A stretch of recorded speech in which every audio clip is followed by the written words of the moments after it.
سنابلی صاحب کہتے ہیں صرف یعنی پوری کتاب کا میں نے ان کی اس پہ انالیسس چھوڑا. میں سنابلی کا جواب دے دیتا ہے بھائی کہ ابو لولو فیروز جڑا ہے مغیرہ دا غلام سی. مغیرہ پوری زندگی دستے راس رہا ہے معاویہ دا رضی اللہ عنہ اجمعین تے اے ہن فیصلہ کر دو سازش کس نے بنائی ہے. اور صحیح حضرت عمر دے بارے میں دس دیتا ہے.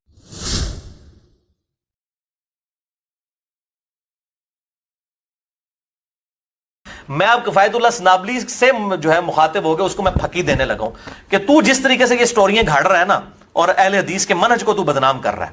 اہل حدیث کو بھی چاہیے کہ اس بندے کو جوتیاں مار کے نا اپنے مسلک سے باہر نکالے. یہ سیدنا علی سے بھی بغض کا اظہار کرتا ہے جو میں نے اس کی کتاب پڑھی اور کتاب لکھی یزید بن معاویہ رضی اللہ تعالیٰ عنہ.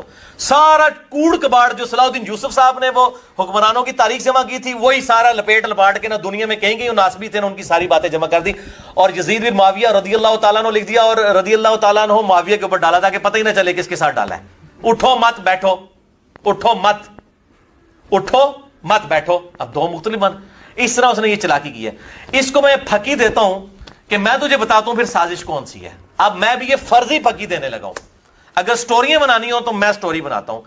بتاؤ صحیح بخاری کے اندر کہ سیدنا عمر فاروق رضی اللہ تعالیٰ عنہ علیہ السلام کا قاتل کون تھا؟ کیوں نہیں شاہ جی کون تھا؟ ابو لولو فیروز. ابو لولو فیروز وہ کس کا غلام تھا؟ مغیرہ بن شعبہ رضی اللہ عنہ. ہاں مغیرہ ابن شعبہ کس کے دستے راز تھے؟ معاویہ بن ابی سفیان کے رضی اللہ عنہم اجمعین. میں ان کو کفایت اللہ سنابلی نے سٹوری بنا کے دسنا وہ کینج بن دی ہے اگر بنانا شروع کر دوں میں جھوٹی جس طرح یہ بناتا ہے عبداللہ بن سبا کے اوپر کھڑی کرتا ہے. میں پھر سٹارٹ لیتا ہوں ادھر سے ابو لولو فیروز.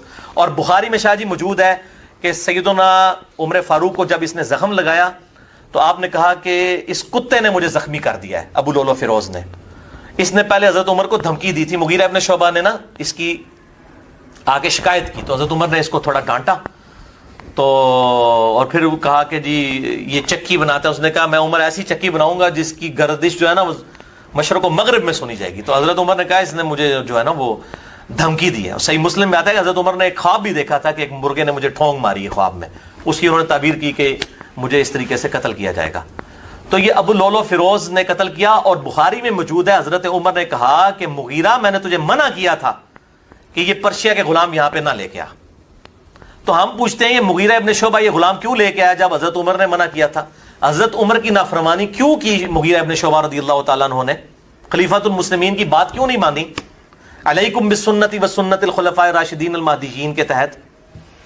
صحیح بخاری کے اندر آپ کو کہیں بھی الفاظ نہیں ملیں گے جی مرزا نے جھوٹ بولا نا. اور بخاری میں موجود ہے کہ حضرت عمر نے کہا کہ مغیرہ میں نے تجھے منع بھی کیا تھا کہ یہ پرشیا کے غلام یہاں پہ نہ لے کر آ. تو یہ ابو لولو فیروز نے قتل کیا. اور بخاری میں موجود ہے حضرت عمر نے کہا کہ مغیرہ میں نے تجھے منع کیا تھا کہ یہ پرشیا کے غلام یہاں پہ نہ لے کے آ. تو ہم پوچھتے ہیں یہ مغیرہ ابن شعبہ یہ غلام کیوں لے کے آیا جب حضرت عمر نے منع کیا تھا؟ یہ صحیح بخاری میں کہیں بھی الفاظ نہیں ہے. اور مرزا جی کی خدمت میں ہم صحیح بخاری رکھتے ہیں. یہ صحیح بخاری ہے جلد نمبر 5 کا صفحہ نمبر 132. امام بخاری رحمۃ اللہ علیہ نے کتاب فضائل اصحاب النبی میں باب قصل بیت والاتفاق علی عثمان بن عفان اس کے تحت حدیث نمبر 3700 نقل کی جس کے اندر یہ الفاظ ہیں کہ عمر رضی اللہ تعالیٰ نے فرمایا ابن عباس دیکھو مجھے کس نے زخمی کیا ہے. ابن عباس رضی اللہ عنہ نے تھوڑی دیر گھوم پھر کر دیکھا اور آ کر کہا مغیرہ رضی اللہ عنہ کے غلام نے آپ کو زخمی کیا ہے.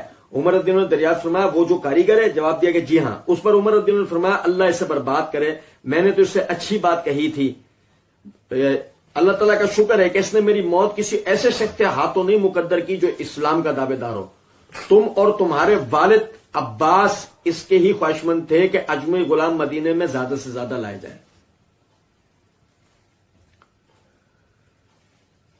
تم اور تمہارے باپ عباس ہی اس بات کے زیادہ خواہشمند تھے کہ اجمی غلام مدینے میں زیادہ سے زیادہ. مرزا جی یہ صحیح بخاری ہے.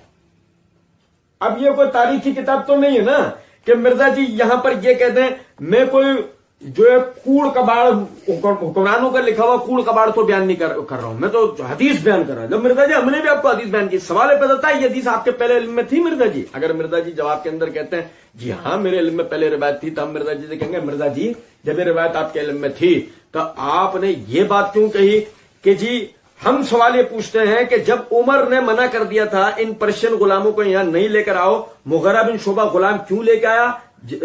حضرت عمر کی نافرمانی کیوں کی مغیرہ بن شعبہ نے خلیفۃ المسلمین کی بات کیوں نہیں مانی؟ ہم کہتے ہیں مرزا جی جو 3 الزامات اکٹھے مغیرہ بن شعبہ پہ لگائے، طبقات والی روایت تو ضعیف ہے، ابن شہاب زہری رحمۃ اللہ علیہ نے عمر کا زمانہ ہی نہیں پایا، لیکن صحیح بخاری ہی کے اندر یہ الفاظ ہیں کہ نبی صلی اللہ عمر رضی اللہ تعالیٰ نے ابن عباس کو کہتا ہے آپ اور آپ کے والد چاہتے تھے کہ یہ مدینے کے اندر جو ہے وہ غیر اجمی غلام ہے۔ اب آپ بتائیں یہ مغیرہ بن شعبہ کے اوپر الزام جائے گا یا ابن عباس پہ؟ آپ کہیں یہ روایت میرے علم میں تھی اور آپ نے نہیں سنائی تو اس کا مطلب آپ نے مغیرہ بن شعبہ پہ الزام لگایا، اور اگر آپ کہیں کہ میرے علم میں پہلے یہ روایت نہیں تھی تو اس کا مطلب مرزا جی کے مقلدین کو سمجھنا چاہیے مرزا نرا، یعنی جس کو کہتے ہیں نا کھوٹا سکہ ہے، اسے کچھ بھی نہیں پتا، یہ بیٹھ کے بزرگوں پہ جیسے چاہے انگلی اٹھا دیتا ہے، اس کو یہ اندازہ ہی نہیں ہے جو یہ انگلی اٹھا رہا ہے 3 انگلیاں اسی کی طرف پلٹ کر آ رہی ہے۔